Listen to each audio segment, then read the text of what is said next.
Senhores deputados, senhoras deputadas, imprensa, povo do Maranhão.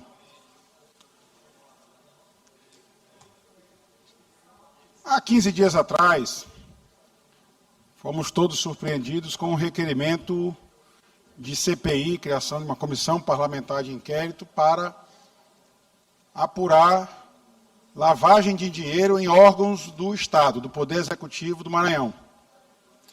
Sabemos todos qual é a intenção deste requerimento e quem é o verdadeiro autor do requerimento, que é o senhor governador Carlos Brandão, que convocou a reunião no Palácio dos Leões, trancou 24 deputados em uma sala, tomou até os celulares dos deputados.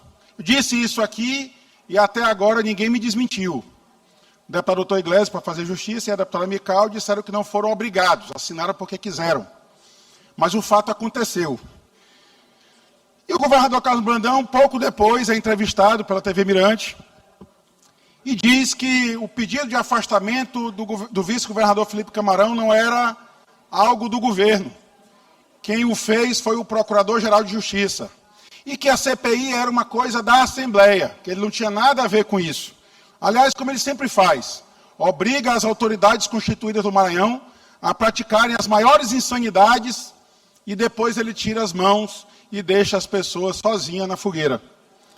Eu apresentei uma questão de ordem, lamento que a sessão não está sendo presidida pela presidente da deputada Iracema, porque eu queria que fosse analisada ainda nesta sessão, porque está convocada a reunião da Comissão Parlamentar de Inquérito para hoje à tarde.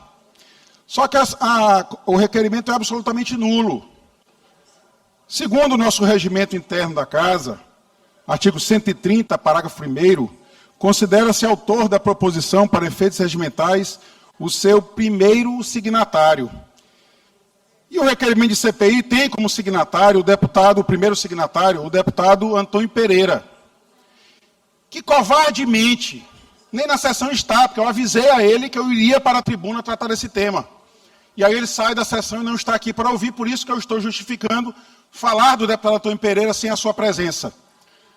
Porque ele covardemente cria esta CPI e ele não faz parte da comissão. Não sei por qual motivo.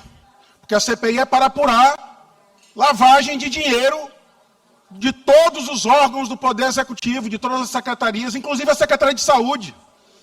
E aí o deputado Antônio Pereira cria a CPI e faz tal qual o líder dele, o governador Carlos Brandão, tira suas mãos. O deputado Antônio Pereira está convocado para ir para a CPI. E eu espero que a presidência da Casa analise essa questão de ordem, ainda na manhã de hoje, porque à tarde está convocada uma reunião que é absolutamente nula. O Procurador-Geral de Justiça fez um requerimento ao Tribunal de Justiça para apurar o vazamento das informações. No requerimento da CPI consta claramente, disse o deputado Antônio Pereira em requerimento que foi depois assinado por vários colegas parlamentares, lamentavelmente. Nesse contexto foi noticiada a existência do procedimento investigatório criminal, número tal, instaurado pelo Ministério Público do Estado do Maranhão, atualmente em tramitação no Tribunal de Justiça do Estado do Maranhão. O requerimento é datado do dia 19 de março de 2026.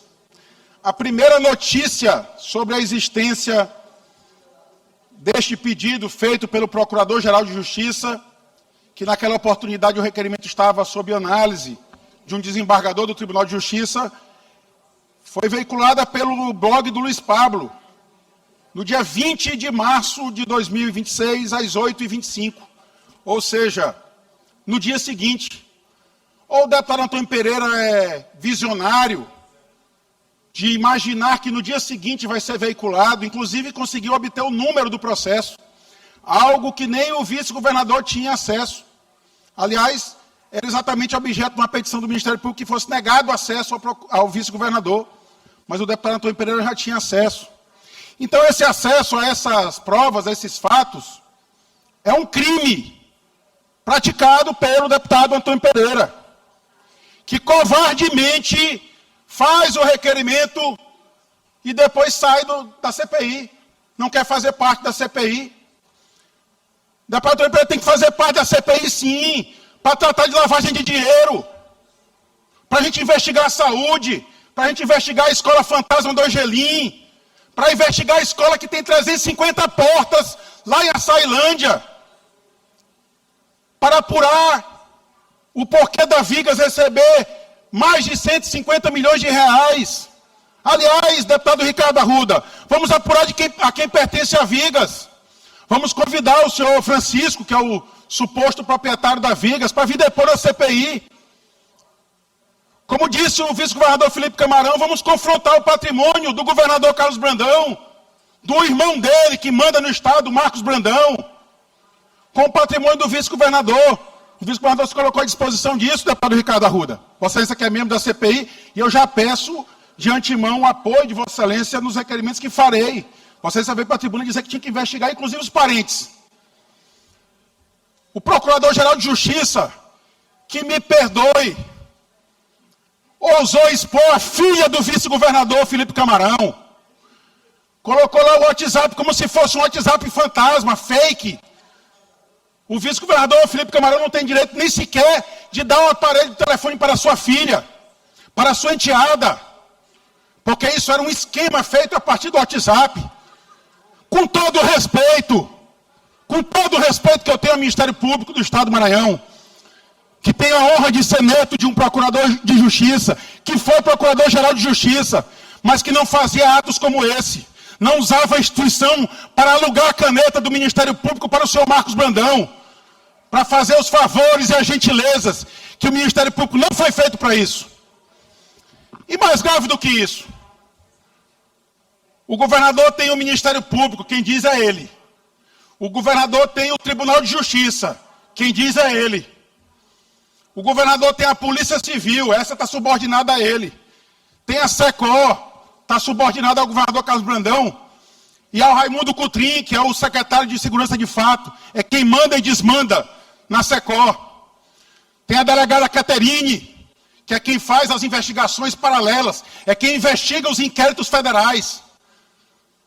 E apesar de ter todo esse aparato em suas mãos, quer colocar o deputado Antônio Pereira no centro do ringue. Pois que ele venha, que ele seja corajoso, que ele assuma a responsabilidade dos seus atos. Vamos apurar a saúde, apurar o desvio do Fundef. Eu acho que é muito oportuna a CPI da lavagem de dinheiro, para que a gente apure e aponte realmente quem está destruindo o Maranhão. E eu lamento profundamente que o deputado Antônio Pereira, de forma covarde e vil, faz esse requerimento e ele é o primeiro a pular fora. E depois de saber que eu viria para a tribuna, porque eu o informei, sai da sessão, se escondendo. O que o deputado Antônio Pereira tem a esconder do povo do Maranhão? Será verdade as notícias que circulam, que ele é o político de mandato que mais deve imposto de renda no Brasil, exatamente por casos de corrupção na saúde que imputam a ele, e até que me consta ele foi inocentado, mas ele tem medo desses fatos virem novamente à tona? Então fica aqui a convocação para o deputado Antônio Pereira, que seja homem, que assuma o que ele fez. Está aqui o requerimento. A primeira assinatura do requerimento está aqui em minhas mãos. Ao requerer a instalação da CPI, está aqui, plenário, deputado Najib Aico. Na verdade, já é uma informação falsa. Porque todos sabem que esse requerimento foi assinado lá no Palácio dos Leões, reunião com governadores do Estado. Plenário, deputado Najib Aico, em 19 de março de 2026. Deputado Antônio Pereira. Então fica o convite, a convocação. O deputado Antônio Pereira tem que ser homem. Tem que honrar o mandato que o povo deu a ele. E vir também participar da CPI, para que a gente debata exatamente quem fez lavagem de dinheiro do Maranhão. Então essa é a convocação que faço e espero que o deputado Antônio Pereira assuma a sua responsabilidade. Muito obrigado.